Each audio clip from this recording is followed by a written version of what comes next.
अस्सलाम वालेकुम एवरीवन, कैसे हैं आप सब। उम्मीद है सब ठीक होंगे। Welcome back to my YouTube channel. तो मैं आज बनाने वाली थी, आज सिंपल खाने का दिल था तो मैं इसलिए टमाटे गोश्त का सालन बनाई।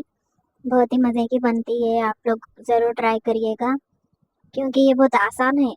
अब जब कुछ भी समझ में नहीं आता तो मैं तो ये टमाटे गोश्त का सालन बना लेती हूँ। तो चलिए देखिए आप लोग रेसिपी। ये था गोश्त जो कि मैं पानी में धो के रख ली थी। फिर ये है टमाटे जो कि हाफ के जी है। हाफ के जी टमाटे लेना है, उसको मैं कट करके बारीक बारीक कट करके रख ले रही हूँ थी। ये देखिए आप लोग, बारीक बारीक कट करके रख लेना है इसको। उसके बाद मैं प्याज भी कट कर लेती हूँ। तो आप लोग रेसिपी कंटिन्यू कर लिए। ये देखिए है ना, टमाटे बारीक बारीक कट करके रख ली मैं। हाफ के जी से थोड़ा सा ज़्यादा ही है। और ये थे 3 डली प्याज के थे जो कि ये भी बारीक बारीक कट कर लेने का है। और मैं आप लोगों से एक बात शेयर करना चाह रही हूँ थी कि एक हदीस भी है ये, कि ये एक गुनाह है जो क़यामत के दिन कुछ लोग ऐसे होंगे जो नेकियों से मालामाल रहेंगे, लेकिन जब हिसाब शुरू होगा तब उनका एक गुनाह छुपके से उनकी तमाम नेकियां चोरी कर ली जाएंगी और वो खाली हाथ रह जाएंगे। तो जो जो वो गुनाह है उससे उनकी जो है सो सारी नेकियां ख़त्म हो जाएंगी। ये वो लोग होंगे जो क़यामत वाले दिन अपने आमाल नामे में नमाज, रोज़ा, ज़कात, हज, सदक़ात, यहाँ तक कि तहज्जुद के साथ उठेंगे।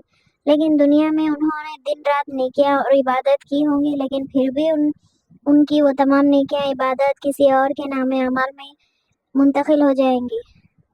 मालूम है आप लोगों को कि वो गुनाह कौन सा होगा जो कि उनकी नेकियां चुरा ले जाएगा? वो है गीबत करना।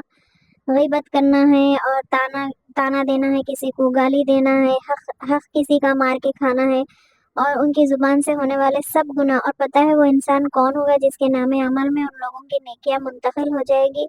जिस इंसान की वो गीबत करते रहे, जिस पर वो बहुतान मतलब इल्ज़ाम लगाते रहे, जिसे वो ताने देते रहे, जिसकी इज़्ज़त को वो महफ़िलों में म उतारते रहे, और जब उनकी नेकियां ख़त्म हो जाएंगी तो और हिसाब इतने में भी पूरा नहीं हो सकेगा, तो ये होगा कि उस इंसान के गुनाह जिसकी वो गीबत करते थे उन लोगों के आमल नामे में मुंतकिल होने लगेंगी।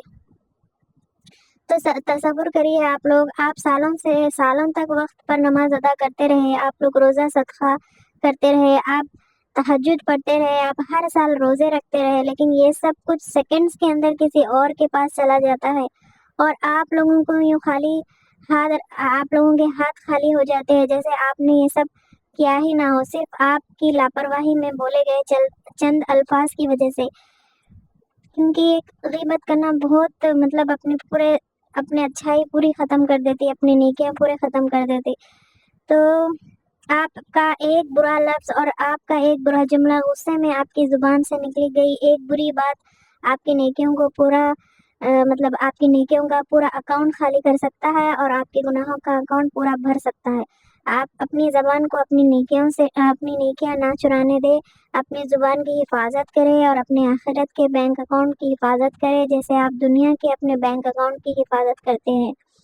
अपनी ज़ुबान को अच्छी और साफ बात करने की आदत डालें, उन महफिलों से दूर रहें जहाँ गीबत होती है। कोई आपके सामने किसी की गीबत करने लगे तो उनको फ़ौरन उसे रोके नरमी से और उसकी बात काटते हुए। कहीं ऐसे नहीं कि कहते कि चले किसी और के बारे में बात करते हैं, या फिर कह दें कि अल्लाह हमें और उन्हें माफ़ कर दे और हिदायत दे और फिर किसी और मौजू में बात शुरू कर दे, या फिर साफ साफ कहे कि ये देखिए किसी की गैर मौजूदगी में उसका ऐसा जिक्र करना जो जो उसे पता चले तो उसे बुरा लगेगा, उसे गीबत कहते हैं और मुझे इस गुनाह का हिस्सा नहीं बनना है। तो हक कहते हुए ना शर्माएं। आप एक दफ़ा ऐसा करेंगे तो दूसरी दफ़ा कोई भी आपकी मौजूदगी में गीबत नहीं करेगा। हमेशा बोलने से पहले सोचें कि मैं जिस इंसान के बारे में ये बात कर रहा हूँ, अगर वो यहाँ होता तो क्या उसे मेरी ये बात अच्छी लगती है? क्या ये बात मेरे दीन के लिए फ़ायदेमंद है? क्या ये मेरी बात से अल्लाह राज़ी होगा? हम अक्सर गीबत करते हुए कहते हैं मैं तो बस यूँ ही एक बात कर रहा था। नहीं, वो सिर्फ एक बात नहीं है, आप किसी की इज़्ज़त को पामाल कर रहे हैं, आप तिजारत कर रहे हैं अपनी नेकियां उस इंसान के नामे अमल में भेजने की तिजारत जिसकी आप बुराई कर रहे हैं। ज़्यादातर गीबत हसद, गुस्सा या गुरूर की वजह से होती है। इस सूरत में आप ऐसा क्या करें کہ جس کے لیے دل میں غصہ ہو یا حسد ہو اور اس کے حق میں دعا کرنی شروع کر دے۔ اور اپنے گناہ ہمیشہ یاد رکھے کہ مجھ میں بھی بہت عیب ہے، اور اگر کوئی میرے عیبوں کے ذریعے میری عزت اچھالے تو مجھے کیسا لگے گا۔ کوئی اور میرے بارے میں ایسی بات کہیں گا جو میں کسی اور کے لیے کہہ رہا ہوں تو مجھے کتنی تکلیف ہوگی۔ تو اگر آپ غیبت کر چکے ہیں تو اللہ سے توبہ کر لیں اور دوبارہ کبھی غیبت نہ کرے۔ جس انسان کی غیبت کی ہے اس سے اگر معافی مانگ لی جائے تو معافی مانگ لے۔ اگر ایسا کرنے سے اس کا اور آپ کا رشتہ خراب ہونے کا اندازہ ہو تو اس کے لیے دعا کرے اور اس کا ذکر اب محفل میں اچھے الفاظ کے ساتھ کرنا شروع کر دے، تاکہ اس کی عزت جو آپ نے خراب کی تھی وہ پھر سے بحال ہو سکے۔ تو یہ تھا غیبت کے بارے میں، جو ایسا گناہ تھا جو آپ لوگوں کی ساری نیکیاں ختم کر دیتا ہے قیامت کے دن۔ تو اسی کے ساتھ پھر میں اپنا ویڈیو بھی اینڈ کرتی ہوں، اور میری ریسیپی کیسی لگی بتائیے۔